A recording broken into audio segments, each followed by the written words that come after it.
Welcome back. This is another video where we are seeing the pillars of object-oriented programming that I told you in the first video. So we have discussed some of the pillars before also. Today we'll look at polymorphism. In the first video itself, I told you that polymorphism is the ability of a message to be interpreted in more than one form. By definition, polymorphism means that ability to be interpreted in more than one form. In programming, we say that if we can apply multiple functionalities to a function, then it is called as polymorphism. So there is a function which has a definition. If the function can have more than one kind of definition, or it can have more than one kind of functionalities, then we say that the function has polymorphism. Now you might have come across a word called as function overloading or method overloading while dealing with functions. So what exactly is function overloading or method overloading, we'll also see in this video. In short, I can tell you that function or method overloading is an example of polymorphism, right?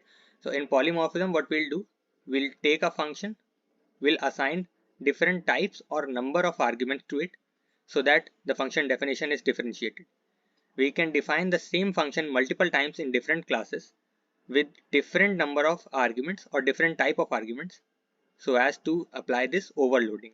Okay, so if those functions have the same name but have different number or type of arguments, they are called to be overloaded, and hence we can use what we call as polymorphism.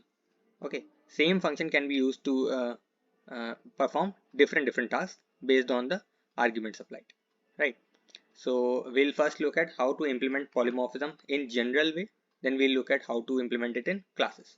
Right. In general, if we want to say that we want to extend a functionality of a function, we can say that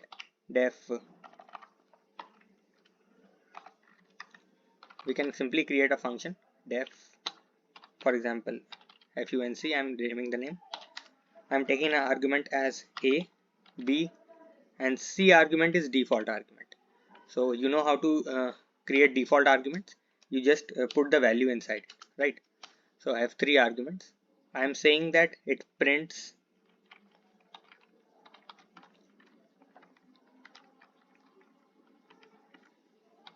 the sum of all 3, right? So if I have not supplied the third argument, it will just print a plus b plus 0. And if I supply the third argument, it will print the whole sum, right? So if we try to call it, like I'm calling the function with 2 values, 3 and 5.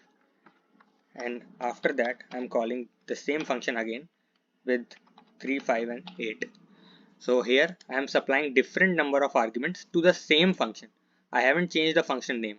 In the 2 lines you can see the same function is being utilized.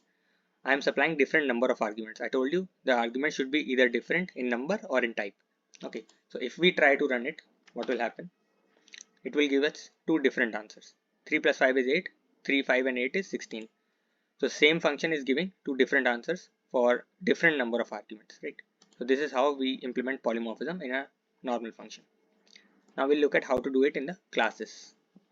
So if I want to create the function with the same name, then I can create multiple classes, right? So if I create a class A and I say, or just me take an example. Okay, so I'll create a class fruits, right? I'll create a class called as fruit. I will create a function called as tomato, right? So it takes nothing. This is a simple function. What it will do, it will just print that tomato is a fruit. We know that tomato is a fruit as well as a vegetable, right? So if I say that in fruits I have a function called as tomato, it prints that I am a fruit. We can create another class, this time for vegetable, right? What will I do? I'll create a function. Similarly, tomato is a vegetable as well. You can find it in vegetable stores also. So I'll say that this function prints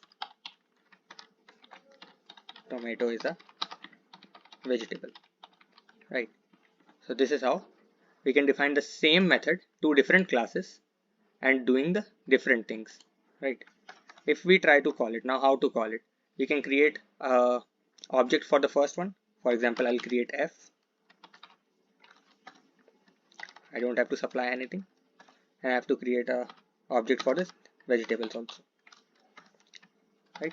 I have created the objects for both. If I try to execute the first function, the first object using this, and I supply the same function, right? And if I use the other object and use the same function, I am expecting these two values, these two different calls to print different things, but the function called is same. You can see this is tomato function, this is tomato function. I'm using two different objects, but the same function will give me different values. Let's see. Yeah, so it is giving me different values. The first object executes the tomato of first class, while the second object executes the function of the second class. So in this way you can implement polymorphism, creating the same name and using it in different ways, right? This polymorphism is mainly used where you have to define the same method name and you have to implement different functionalities. For example, if I say that you have a len named function, right? You have a len named function. What it will take? This len name function can take an array, right? What it will return? It will return the size that is equal to 3, right? Or what it will do? It can also take a string. What it will return? It will return the size of the string also. So it's taking different arguments. This here it is taking an array or a list. In Python we call this a list. It is taking a list of 3 elements, and here it is taking a string. Both of these are different in number and type, right? So len is a predefined function which implements polymorphism. Okay, so any function that can take different type or number of arguments and return a value based on that, it is a part of polymorphism, right? Len is an example of that. It's a predefined function, which is an example, right? So now this was one way to do it. I can tell you that when the complexity of the program increases and you see that there are multiple classes, more than one classes, how you can bypass this calling feature one by one. Okay, so if you have multiple functions that are used in polymorphism, then you can create a function for all this so that you can just call the function with the use of object, right? I'll tell you how to do it. Let's see. As I've already created the class, I don't need to do it again. I have already created the objects also. I don't need to call this here. What I will do is, before this, I'll say I have created another function called as funcalls, right? I have created this function and it's taking nothing but an object. It takes an object. What it will do? It will call the function that we require using that, right? So this object will be supplied by the user and we can call this tomato function any number of times we want. We just have to call this function with that object, right? So this is how you can create a function. Now, as I have created these objects and I have to call the tomato function, I don't need to call the tomato function separately with these objects. What I can do is I can just call funcalls and supply the object f to it, right? And again I can supply b to it. But what I'll do, I will not call it like this. I can create a loop for this, because if we call the function again and again, it doesn't simplify our task. So I'll say for loop, right?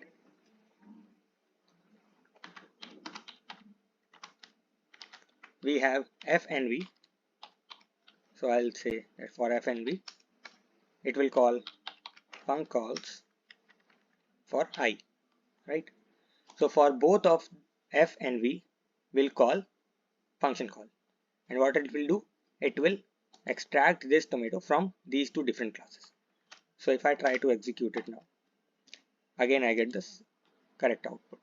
Okay, so this is how, if you have multiple classes that implement polymorphism, Instead of calling this one by one, what you can do, you can create the objects that you want and you can supply those in the for loop, so that you can just mention it once and it will implement polymorphism for every one of these. Okay. As an assignment, I'll tell you that you can create some method or classes that will take length, breadth, side or radius as input. So the first function will take L and B. The second function will take a single argument S, and the third function will take a single argument R. Right? What will the first function do?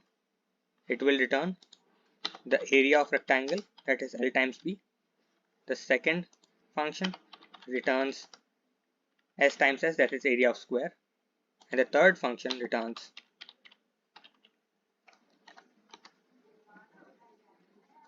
pi r square, that is 3.14 times r times r. Right? So if you have a function named as area, you can supply two different arguments, two different integers. It will return the area of a rectangle. If you supply it a simple integer value, it will return the area of the square. If you supply it a floating or decimal point value, you can check if the value is floating point or decimal using its float method. Okay, then it will supply the area of a circle. Right? So this is how you can implement polymorphism by your own. So this is all about polymorphism.